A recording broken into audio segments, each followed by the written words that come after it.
Et une fois que vous connaissez votre type de personnalité, là, vous allez pouvoir commencer à explorer vos forces naturelles, votre potentiel en fait.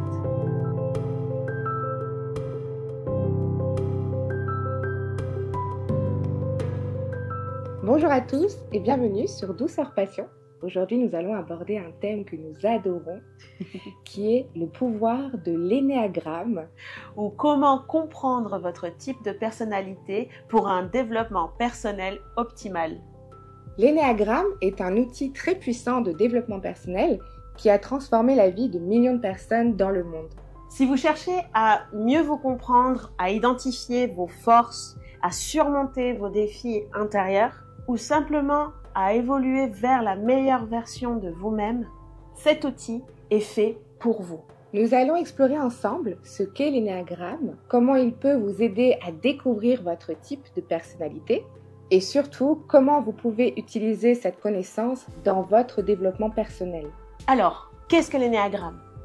L'énéagramme est un outil fascinant qui classe les êtres humains en 9 personnalités distinctes, chacun ayant leur propre motivation, peur et comportement. Ce modèle trouve des racines dans des traditions très anciennes, mais il a été popularisé vraiment au XXe siècle et il est aujourd'hui utilisé par des coachs, des thérapeutes et des individus du monde entier pour mieux comprendre la psychologie humaine.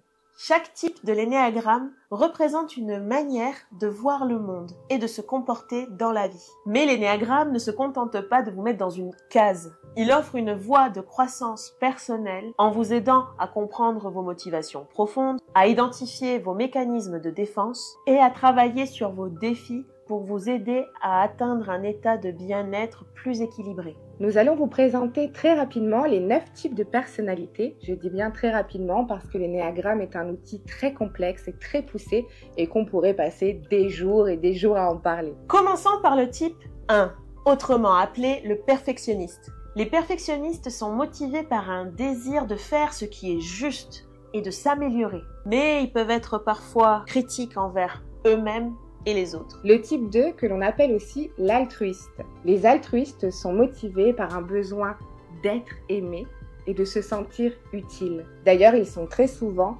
généreux et très attentionnés. Mais par contre, ils peuvent avoir beaucoup de mal à reconnaître leurs propres besoins. Passons au type 3, ou autrement appelé le battant. Les battants sont motivés par un désir de réussir et d'être admirés. Ils sont dynamiques et orientés vers les objectifs, mais ils peuvent avoir tendance à mesurer leur valeur en fonction de leur réalisation.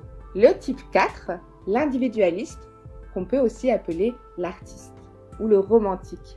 Les individualistes recherchent l'authenticité et l'expression de soi. Ils sont souvent très créatifs et aussi très sensibles, mais ils peuvent aussi se sentir incompris, voire envieux des autres. Le type 5, ou autrement appelé l'observateur. Les observateurs sont motivés par un besoin de comprendre le monde. Ils aiment l'indépendance et l'autosuffisance, mais peuvent avoir tendance à se retirer des relations sociales. Le type 6 maintenant, le loyaliste. Les loyalistes cherchent la sécurité et la stabilité. Ce sont très souvent des personnes très fidèles et très fiables, mais ils sont également souvent sujets à l'anxiété et au doute. Le type 7, ou autrement appelé l'épicurien. Les épicuriens sont souvent motivés par un besoin de plaisir et d'expériences nouvelles, mais peuvent avoir du mal à rester engagés dans les tâches à long terme. Le type 8, que l'on appelle le protecteur ou bien le chef. Les protecteurs cherchent à être forts et à protéger les autres. Ils sont souvent assertifs et leaders naturels, mais peuvent parfois être perçus comme dominateurs. Enfin, le type 9, alias le médiateur. Les médiateurs cherchent la paix intérieure et l'harmonie. Ils sont souvent accommodants et paisibles, mais peuvent avoir du mal à affirmer leurs propres besoins. Voilà, on vous a très rapidement balayé les 9 types de personnalités. Il est bien sûr nécessaire de faire un travail beaucoup plus approfondi pour que cet outil soit vraiment efficace et pour passer à la suite, à savoir comment l'utiliser et en gros à quoi ça sert. La première étape est de découvrir votre type de personnalité principale. Oui, parce que nous avons en nous les 9 profils de personnalité. Simplement, il y en a un qui est plus important, qui dicte un petit peu plus nos choix, nos actions dans notre vie. Identifier votre type vous aide donc à voir clairement vos motivations, vos peurs et vos désirs. Et une fois que vous connaissez votre type de personnalité, là, vous allez pouvoir commencer à explorer vos forces naturelles, votre potentiel en fait. Par exemple, si vous êtes de type 2, l'altruiste, vous avez certainement un talent naturel pour aider les autres à créer des liens forts. Mais vous devrez travailler sur le fait de prendre soin de vous-même sans attendre la reconnaissance des autres.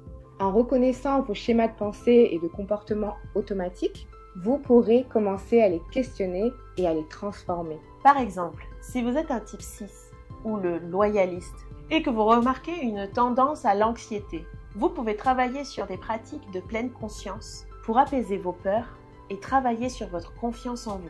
L'énéagramme peut aussi avoir un impact très positif sur vos relations, en comprenant votre type de personnalité, mais aussi le type de personnalité des autres, de votre entourage, des nouvelles personnes que vous rencontrez. En fait, en comprenant leurs motivations et leurs comportements, cela pourra vous aider à communiquer plus efficacement, à éviter par exemple les malentendus et à créer des relations plus harmonieuses globalement. Enfin, l'énéagramme propose un chemin de croissance pour chaque type de personnalité. Chaque type a un point de départ unique, mais tous peuvent évoluer vers un état plus équilibré et épanoui. Par exemple, le type 3, le battant, peut travailler sur l'authenticité et l'acceptation de soi, ce qui lui permettra d'arrêter de vouloir prouver sa valeur par ses actions ou par ses succès. En résumé, l'énéagramme est bien plus qu'un simple test de personnalité. C'est un guide puissant qui vous aide à mieux vous comprendre et à évoluer vers une version plus authentique et équilibrée de vous-même. C'est un outil et un sujet qui nous passionne et que nous utilisons chez Douceur Passion. Et nous ferons bien sûr bien d'autres épisodes pour vous dévoiler les subtilités de chaque type. D'ailleurs, si vous souhaitez en apprendre plus sur l'énéagramme dès à présent, nous avons ouvert un nouvel atelier qui s'intitule Le spectacle de la vie, qui est une journée transformatrice dans lequel Anna va incarner les 9 personnalités et va vous accompagner dans la recherche de votre propre type. Toutes les informations sont dans la description. N'hésitez pas à nous contacter si vous souhaitez réserver votre place dès à présent. Merci de nous avoir suivis jusqu'au bout. N'hésitez pas à liker, partager, commenter. Et à la semaine prochaine sur Douceur Passion. Ciao, ciao!